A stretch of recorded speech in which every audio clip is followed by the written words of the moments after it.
Estamos aqui para dar voz ao povo. Em defesa dos cidadãos. Pela dignidade humana. Todos temos deveres, mas também todos temos direitos. Será que existe justiça? Isto é o povo a falar.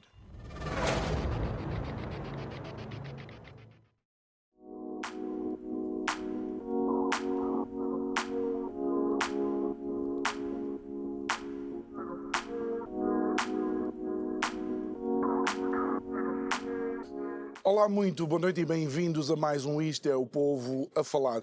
O programa está consigo de segunda a sexta-feira, neste mesmo horário. A nossa emissão é sempre em simultâneo aqui na Curiacos TV e na Rádio Vida em 97.1 e o meu nome é João Nuno Pinto.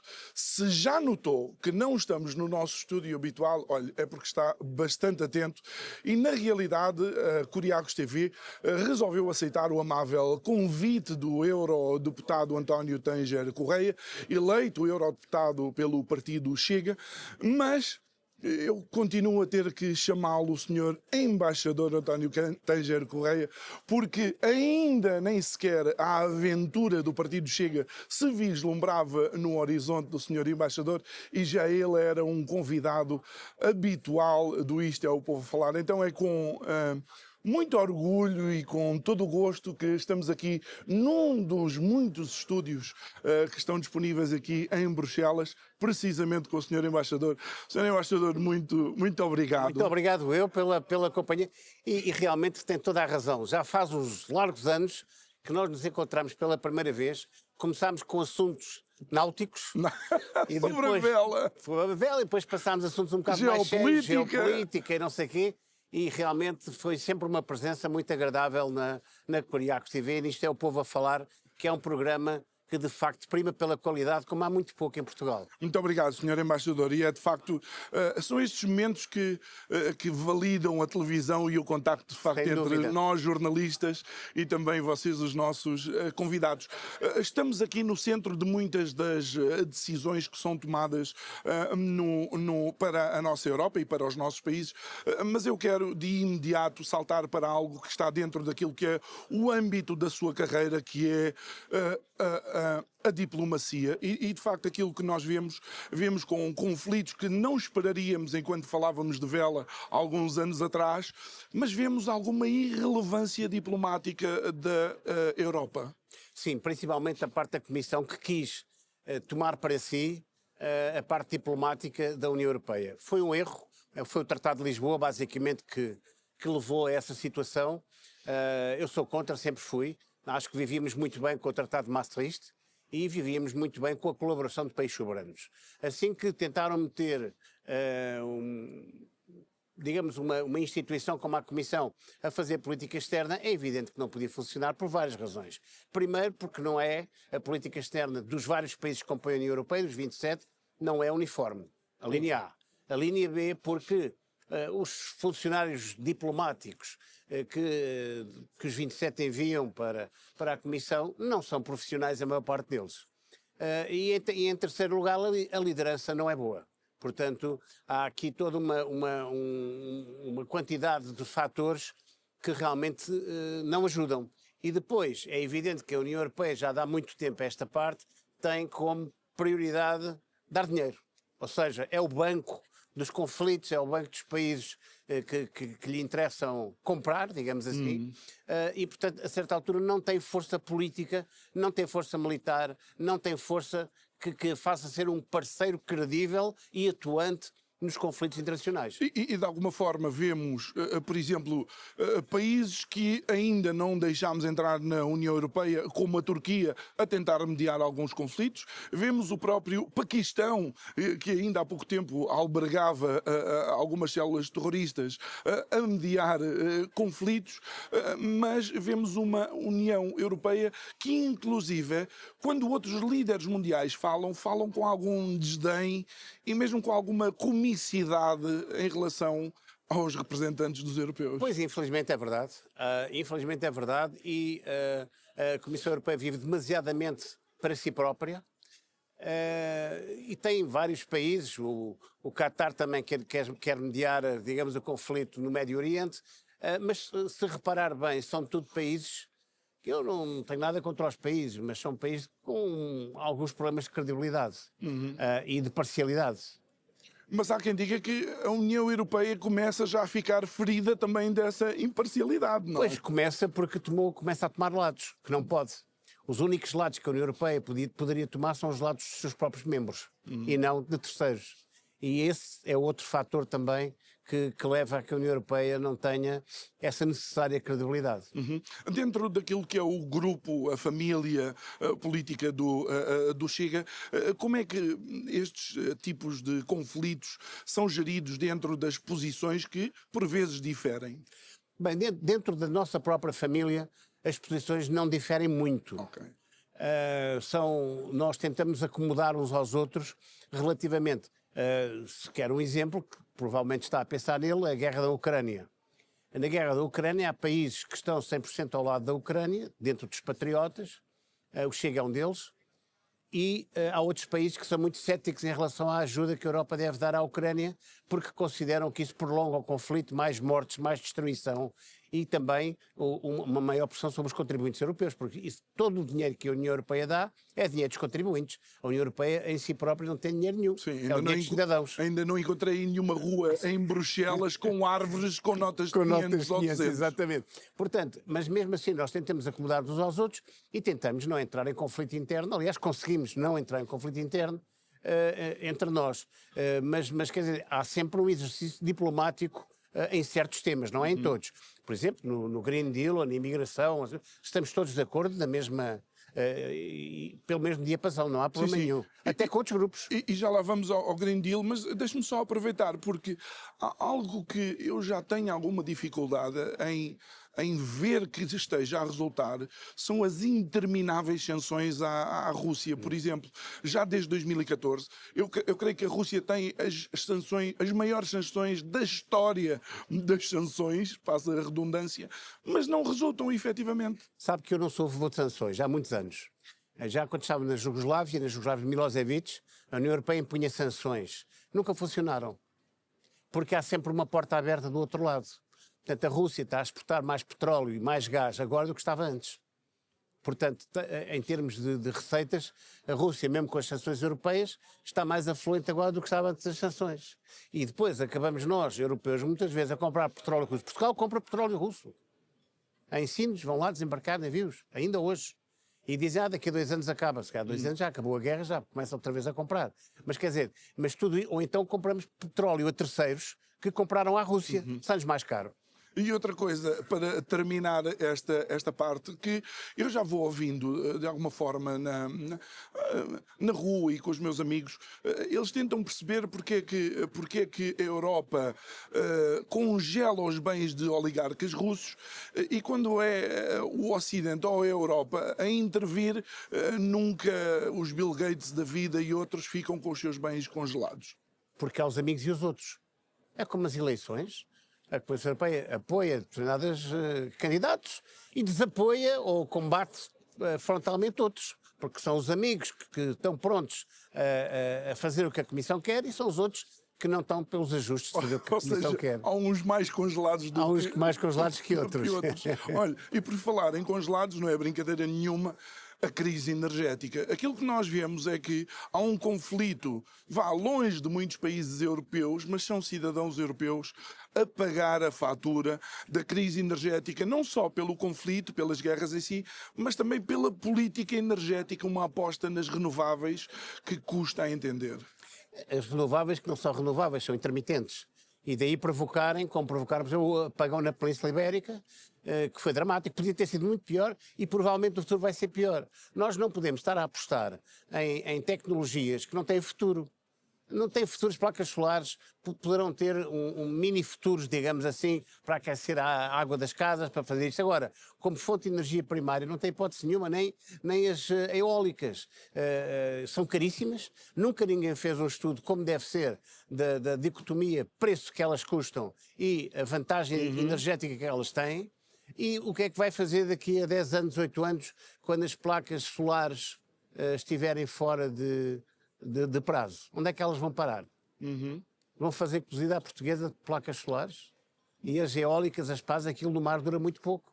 Agora querem fazer parques eólicos em toda a costa portuguesa, que é uma proposta que, por exemplo, não sabe o que é que anda a fazer. Mas, por vezes, dá a sensação que tanto as políticas decididas aqui como a narrativa do mainstream media ou da comunicação social é de que é absolutamente vital para a sobrevivência da humanidade apostar e ir por este caminho. Juntamente com isto, há um outro pacote de coisas que estão incluídas que, se calhar, devíamos também estar atentos. Muito. Mas voltando ao primeiro pacote, quem é que paga aos mídias tradicionais? Quem é que dá o dinheiro? São as organizações do Sr. Soros e é a Comissão Europeia. E que, portanto, é evidente dizer eles que é para apoiar a mídia independente. Ora, se eu receber 15 milhões de euros, 20 milhões de euros, eu sou independente? Mas, por amor de Deus, quer dizer, receber 20 milhões de euros, eu sou dependente de quem me os deu. Exatamente. É evidente. Portanto, vou ter que ter a narrativa de quem me deu esses milhões. Que é o que se passa em Portugal, que é o que se passa em muitos países da Europa. Porque a Comissão Europeia investe milhares de milhões, 17 milhares de milhões, em comunicação social, em ONGs, algumas delas completamente disparatadas, em ONGs, não sei, e vai retirar dinheiro às pescas, à agricultura, ao desenvolvimento industrial e à energia. Ora, nós para Portugal tivemos há pouco tempo no Porto os chamados Study Days, que eram precisamente sobre energia. Embora há um ou outro país, como a Áustria, lá está, que não apoia a energia nuclear, nós somos a favor da energia nuclear. Portugal não tem fontes de energia suficientes para dispensar o nuclear. Agora, montar energia nuclear em Portugal poderá levar 9, 10 anos. E até lá tem que ser energia fóssil que é absolutamente confiável. Quer dizer, não se esqueça que a Europa produz menos de 5% das emissões totais. E nós estamos a punir-nos a nós próprios e a querer ter emissões zero, que é uma estupidez, porque morrem as árvores. As árvores, para a função Precisam precisam de anidrido de carbono para produzir oxigênio. Agora, eu nunca ouvi falar, se me permite, nunca ouvi falar em quaisquer ecologistas ou quaisquer verdes ou quaisquer dessa rapaziada falar em plantar árvores. Nunca vi um plano de replantação do Pinhal de Leiria. Nunca vi um plano para recuperar árvores que são cortadas por isto ou por aquilo. Nunca vi. Não existe. Ou seja, cortar árvores está toda a gente pronto. Plantar árvores não está ninguém. Eu acho isto sim, acho dramático. Isto é que é o atentado ao planeta. E este então é, por assim dizer, um dos temas que une os Patriots e que o Chega tenta fazer chegar, passa a comparação, o nome do partido e a ação, também àqueles que são os seus eleitores em Portugal. Daqui, o que é que vem mais? Um euro digital, um chat control, formas de censura? Esse é o pacote. Até porque me histórico. lembro, e só Claro. para voltar à guerra, lembro-me, e porque estou na comunicação social, uma das primeiras medidas de Bruxelas foi censurar a RT e a Sputnik, que eram canais de Exatamente, comunicação. acabaram com eles, exatamente. Ora bem, todos esses meios de intervenção que está a referir, e que é verdade, que é o passaporte sanitário, o euro digital, o DSA, o chat control, o centro de resiliência que querem transformar numa super unidade de controle com sede em Bruxelas, de resiliência não sei bem de quê, e depois, portanto, tudo isto é o mesmo pacote que visa cercear a liberdade dos cidadãos. As pessoas têm que ter muito cuidado. E porquê? Porque a chamada mídia tradicional, como está a ser sponsorizada, paga por estas instituições, obviamente cria uma narrativa e a verdade é que a maior parte dos jornalistas, por uma razão ou por outra, fazem o jogo da esquerda e não fazem outro jogo. Portanto, as pessoas que não são de esquerda não se revêem nessa mídia, porque muitas vezes entram em narrativas que nem sequer são verdadeiras e que, portanto, viraram-se para as redes sociais. As redes sociais, que têm a vantagem de terem um espectro muito largo de informação, também tem a desvantagem de uma pessoa dizer o que quiser. Às vezes nem sempre é positivo. Mas pronto, nós é que temos que fazer essa seleção. Exatamente. E agora querem cercear as redes sociais. Portanto, essas instituições, a Comissão, os assessores, essa rapaziada que gosta de ditaduras, quer cercear as redes sociais para que os cidadãos não possam ter acesso a informação que saia do mainstream. Exatamente. Não é? E a questão do euro digital é interessante porque ainda há pouco você falava do famoso apagão ibérico em abril.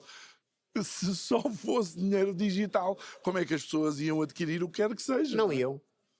Não iam. E repare, se houver um apagão de uma semana, o que é que vai acontecer? E porque, por outro lado, uma coisa é na sua casa, na minha casa, não há energia, de repente a energia volta, nós ligamos o interruptor e temos luz. Numa fábrica não é assim. Pôr uma fábrica a trabalhar novamente, depois de ter estado parada, não é uma coisa, depende das fábricas, claro, mas não é uma coisa fácil, em grande parte das indústrias. É um processo complicado. Portanto, esses apagões não só problemas imediatos, mas também tem problemas imediatos e a curto prazo. E depois, é claro, os prejuízos que isso causa, não é? Muito bem. Vamos falar um pouco de um acordo que é o Mercosul. Até por algo que eu vi, é que Bruxelas decidiu que a partir de 3 de setembro Portugal estava impedido, Portugal e a Europa, não é? Mas eu falo de Portugal, está impedido de importar carne e animais do Brasil, ovos, mel, inclusive. E isto é daquelas coisas que eu não consigo perceber. É o maior país de expressão portuguesa, é um país irmão e de repente é Bruxelas que dita esta regra? Bruxelas dita muitas regras que não fazem sentido nenhum.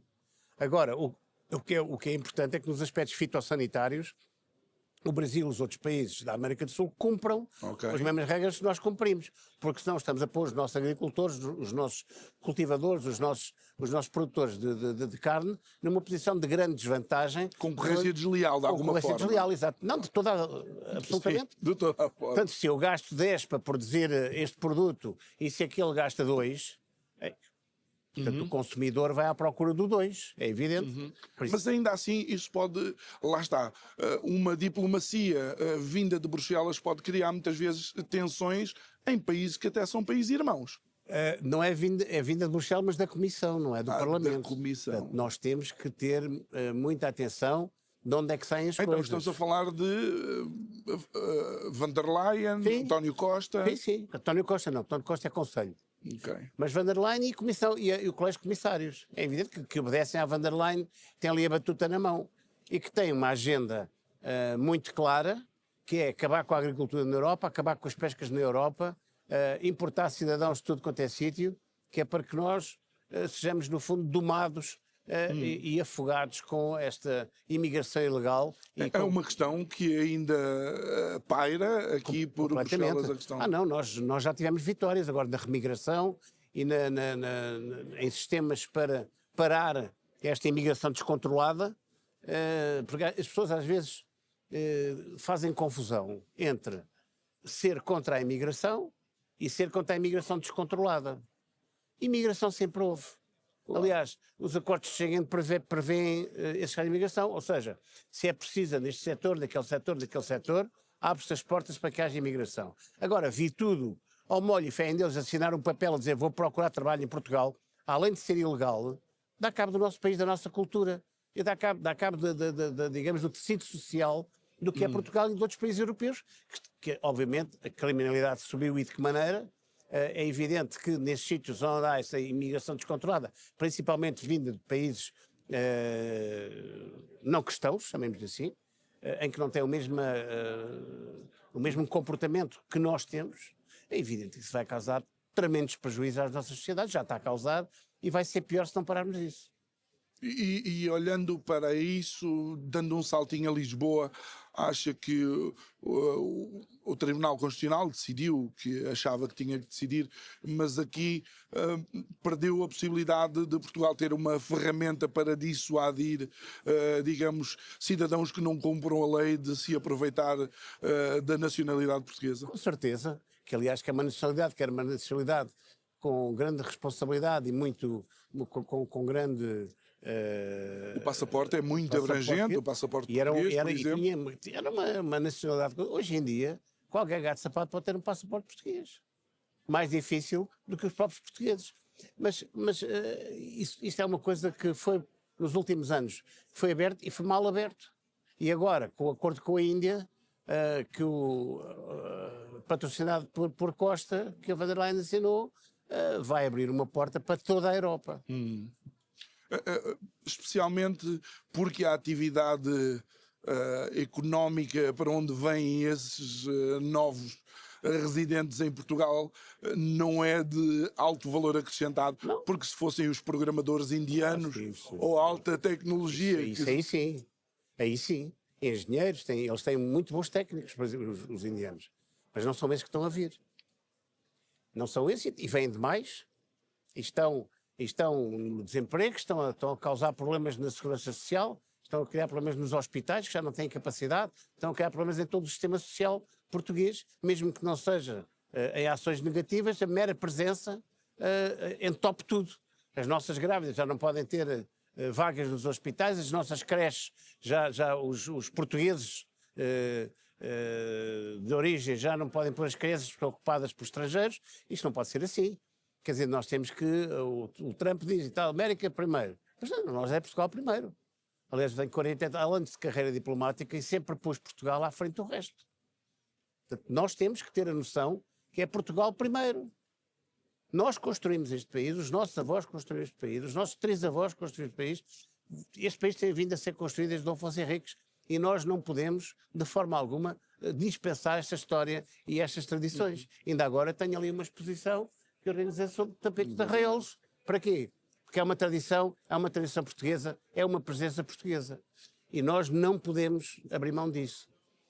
Algo que me pareceu algo paradoxal é quando chegamos ali ao largo de entrada, fala muito sobre democracia, mas quando olhamos para o funcionamento, falta um bocadinho de democracia. É democracia para os amigos. É como os apoios para os amigos. Como nós somos contra a van der Leyen, queremos que ela se demita, já apresentámos umas moções, nós somos os inimigos. Eu, por exemplo, quando falo em Estrasburgo, no plenário, está ali a van der Leyen sentadinha, ela põe-se assim numa posição com os punhos cerrados a olhar em frente, que já sabe que vai levar na cabeça. Mas ela é estoica, fica ali, ouve, fica ali, ou então sai antes de eu falar. E algo que tem sido muitas vezes ventilado tem a ver com os que são e os que não são eleitos pelos diferentes povos. Eu consigo ver que há um percurso, e aliás, amavelmente o senhor engenheiro, o senhor embaixador o explicou quando estivemos lá há pouco, e depois aquele colaborador, como é que se chama? O Pedro? Não.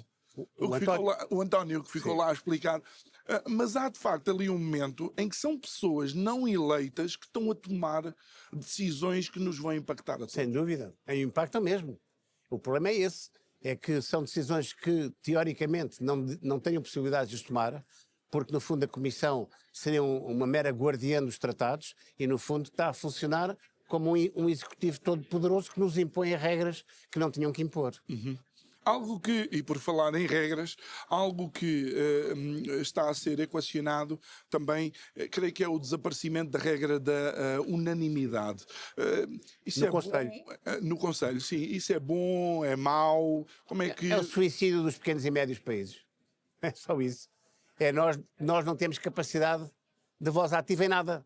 Quer dizer, manda a França, manda a Alemanha, manda eventualmente a Espanha, os países grandes, fazem digamos, o colégio dos países grandes e os países pequenos ficam a ver passar os navios. É a pior coisa, não é para isso que a União Europeia foi criada. A União Europeia foi criada numa base de igualdade entre os Estados-membros, não é numa base de desigualdade. Portanto, eles fazem uma moscamilha, mandam na União Europeia e os mais pequenos comem o cálice. E o que é que pode ser feito em relação a isso? É não aceitar. Isso tem que ser aceito. Ainda não está... Quer dizer, a van der Leyen quer impor isso a todo o custo, é Hélio Costa. Até porque, tanto quanto eu sei, em algumas questões em que algum país não concorda, há sempre formas de contornar, ou seja, não tem sido totalmente claro que a regra da unanimidade impeça a Comissão de fazer... Não, porque aí dá-se dinheiro aos amigos.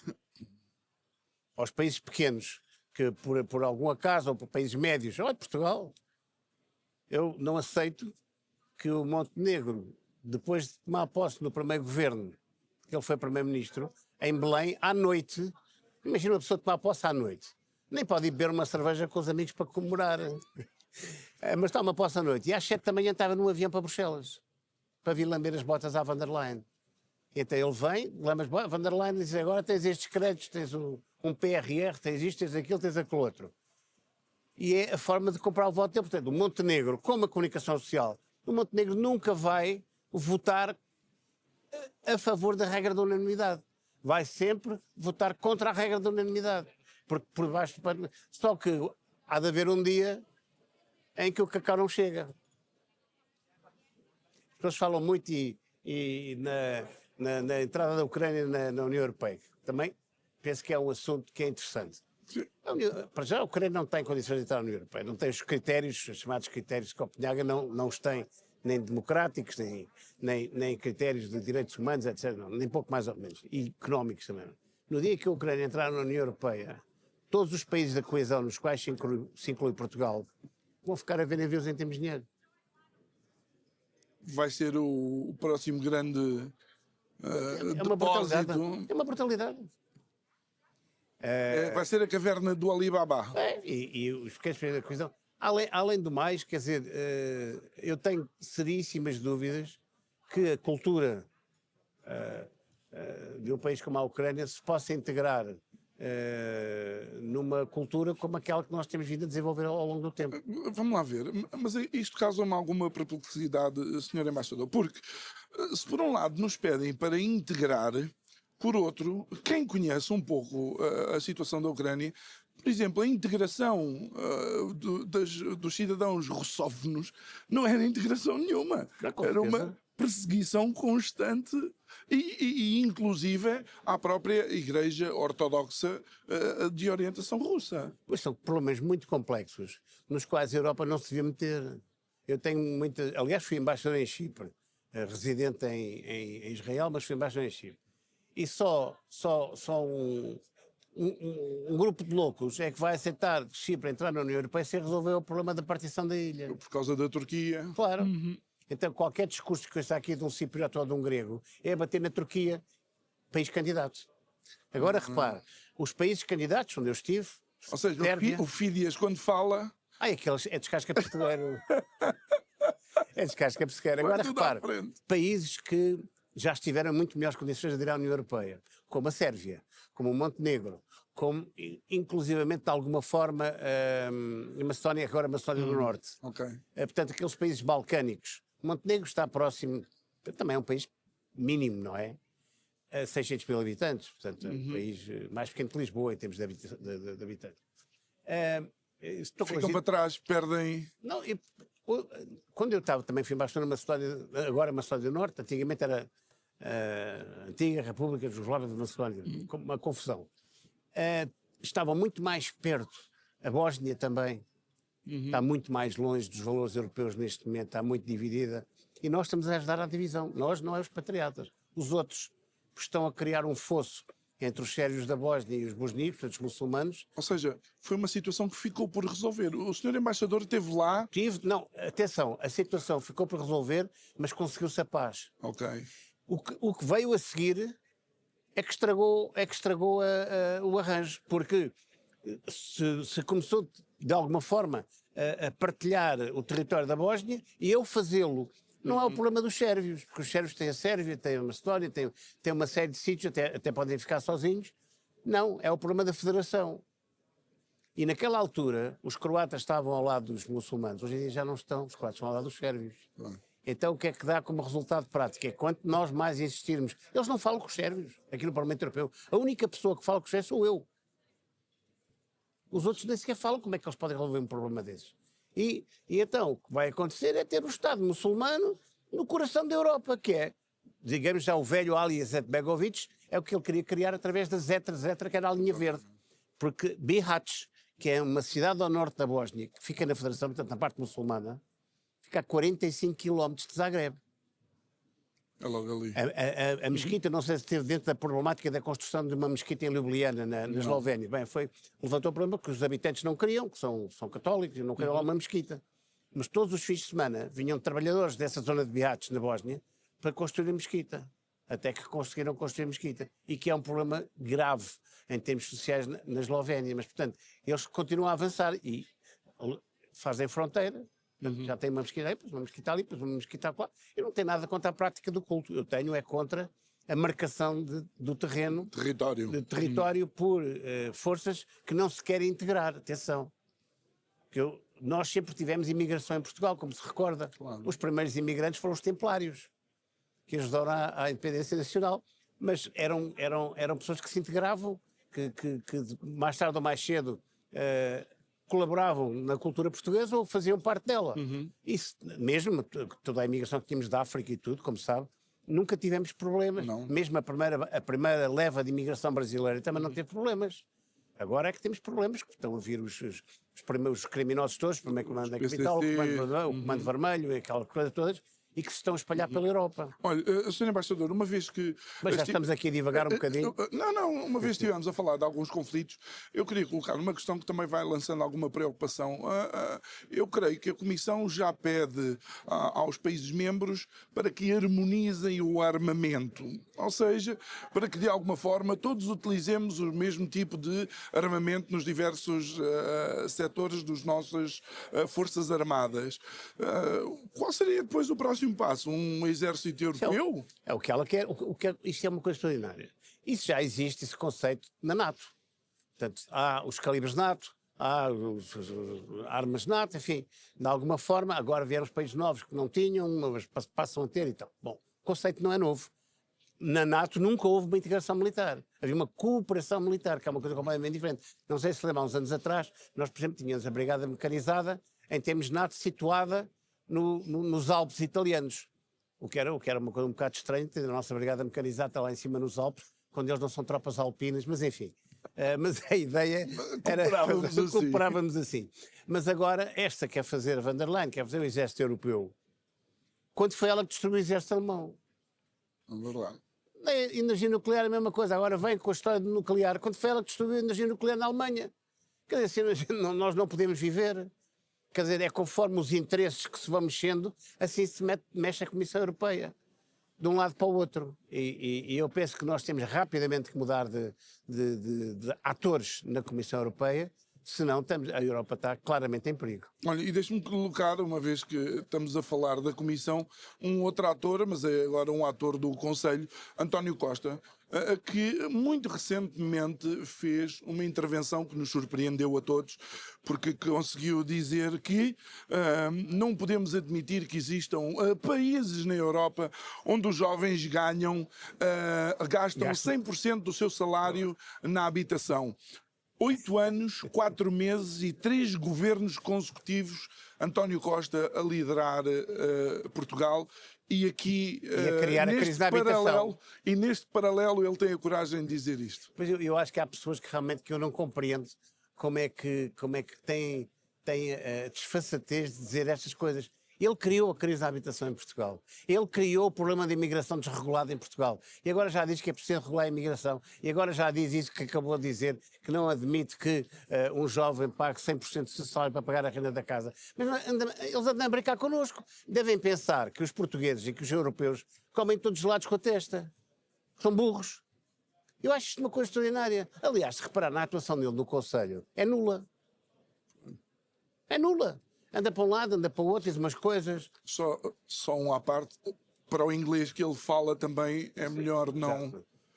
Sim, mas não dizer o problema peço desculpa, mas cada intervenção em inglês de António Costa são momentos altamente anedóticos. Há outro problema que é o português que ele pensa.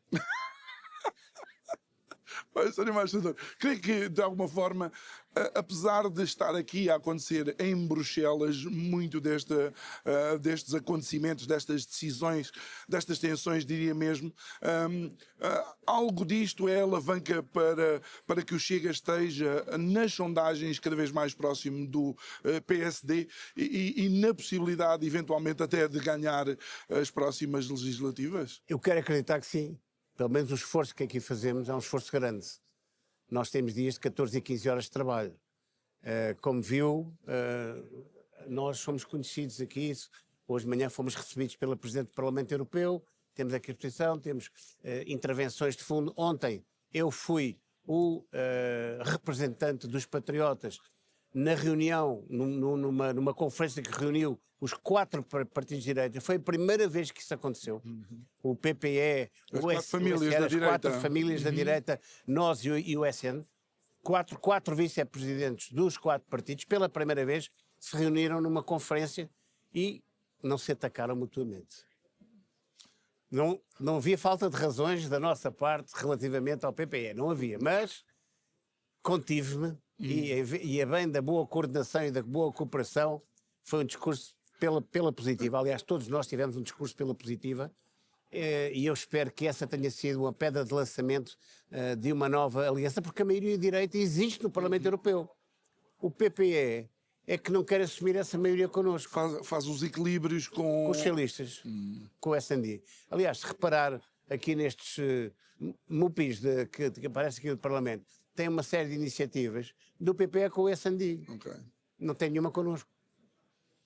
E acha que, por exemplo, apesar de não ser um país membro, mas já foi, aquilo que Farage conseguiu a semana passada, creio eu, é um indício do que vai continuar a acontecer, apesar da derrota recente de Orbán na Hungria? Bom, Orbán na Hungria, não se esqueça que 16 anos no poder, numa democracia, é muito tempo. Nem que tivesse sido uma boa governação na sua totalidade, 16 anos de facto. É muita fruta. E depois tem uma coisa que é engraçado que não tem graça nenhuma, que o sistema húngaro é diferente do nosso. Portanto, uma diferença de votos que não corresponde a uma grande diferença, que é o caso, dá uma maioria de 2/3. É quase o winner takes it all, não é?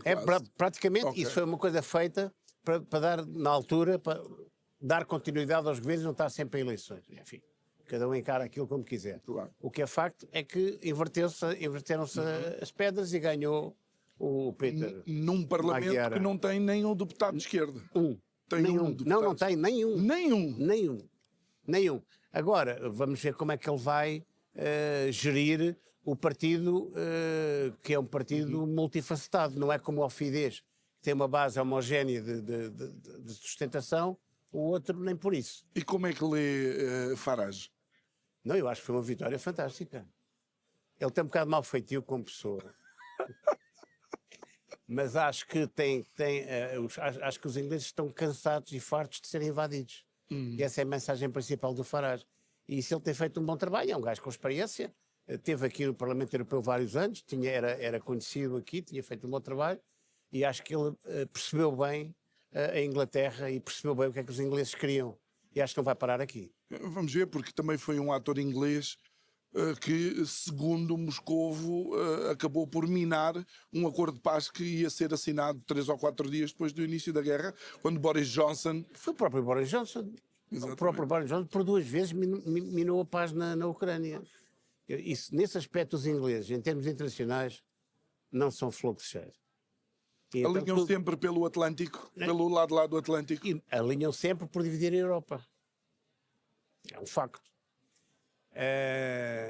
E quando eles vieram ajudar Portugal durante as invasões francesas, não foi para ajudar Portugal, foi para combater os franceses. Que é uma amizade muito especial que eles têm, não é?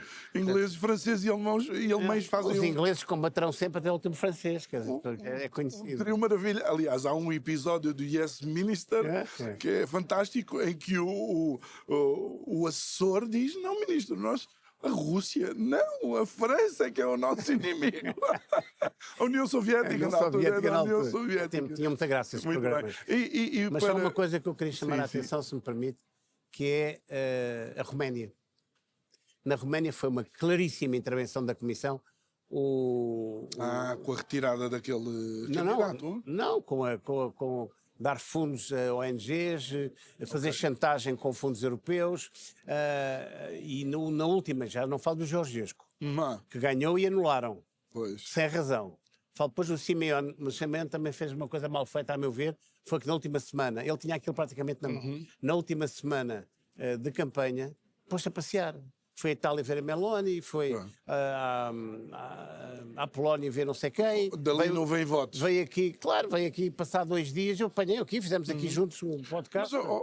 E agora deitar abaixo o governo. Mas eu sei uma coisa, aquilo que o senhor embaixador está a dizer é grave, porque foi assim que se acusou a interferência russa Sim. na primeira vitória de Trump em 2016. E na primeira vitória da Roménia de Georgescu, só que isso é uma tontice, porque os meios postos à disposição das oposições a essas pessoas, em comparação com aquilo que a Comissão e as ONGs puseram, é mínimo.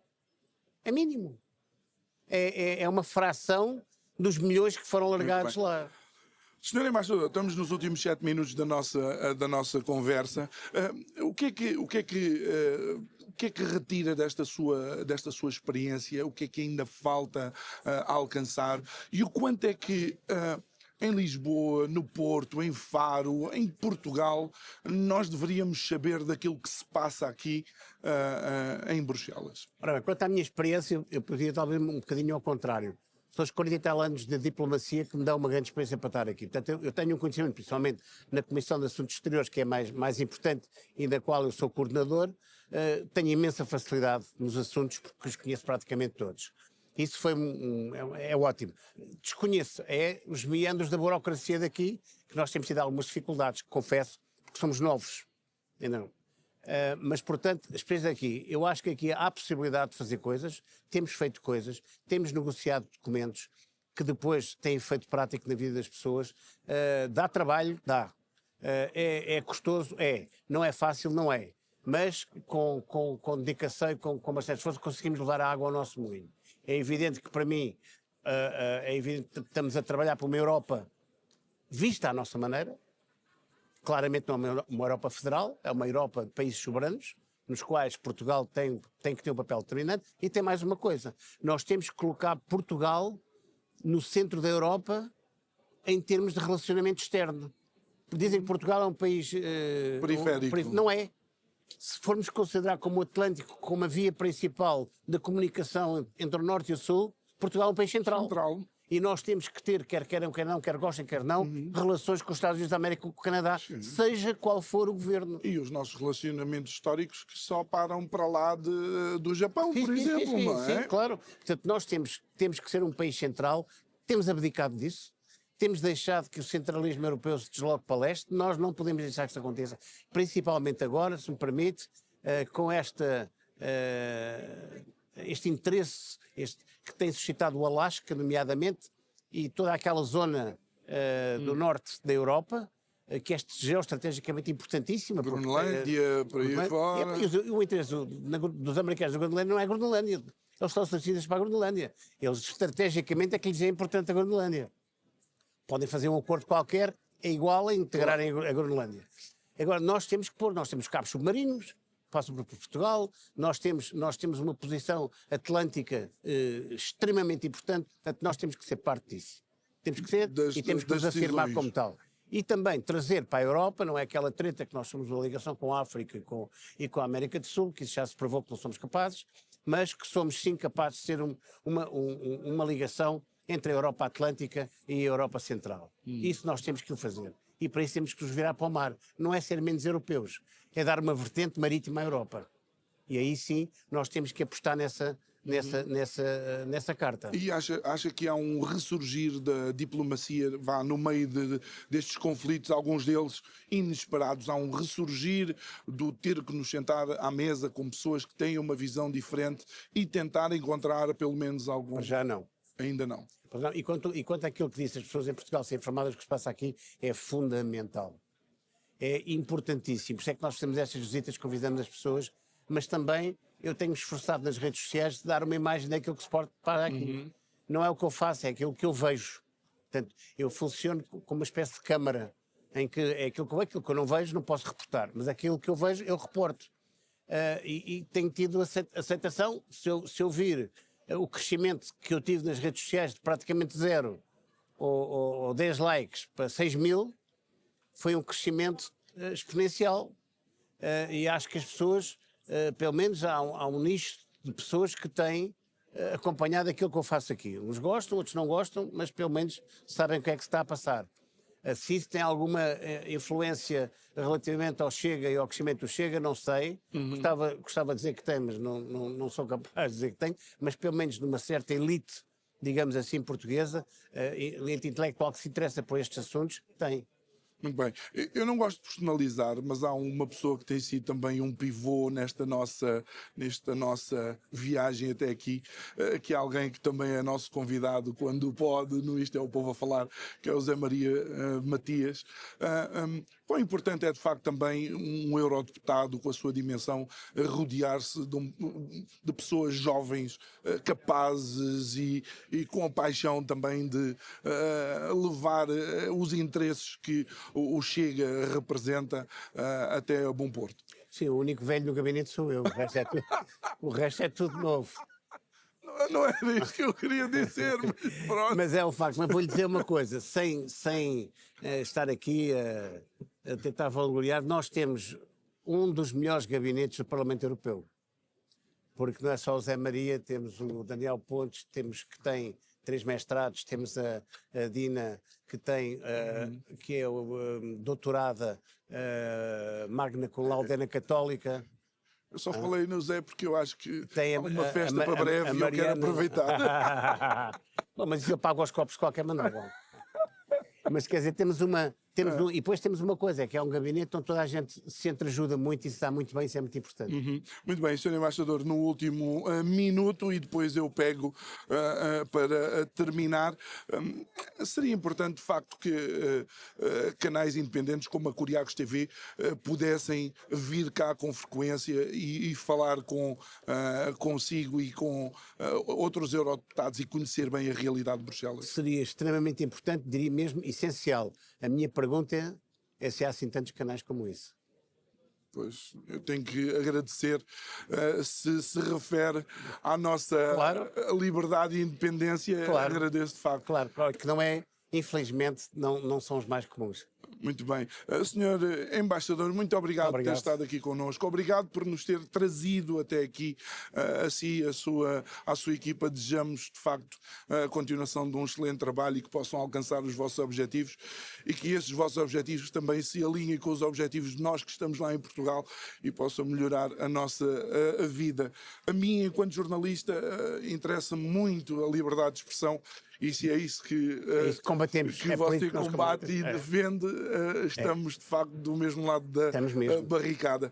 Muito obrigado a si que nos acompanhou neste programa absolutamente extraordinário, feito através de um dos muitos estúdios de televisão que existem aqui em Bruxelas, no Parlamento Europeu, onde estivemos a convite do Sr. Embaixador António Tanger Correia, eurodeputado eleito pelo partido Chega. Sabe que pode rever esta e outras entrevistas subscrevendo o nosso canal de YouTube. Vá lá, clique no sininho para receber as notificações. A mim resta desejar-lhe uma ótima noite. Até amanhã para mais um programa. Muito obrigado.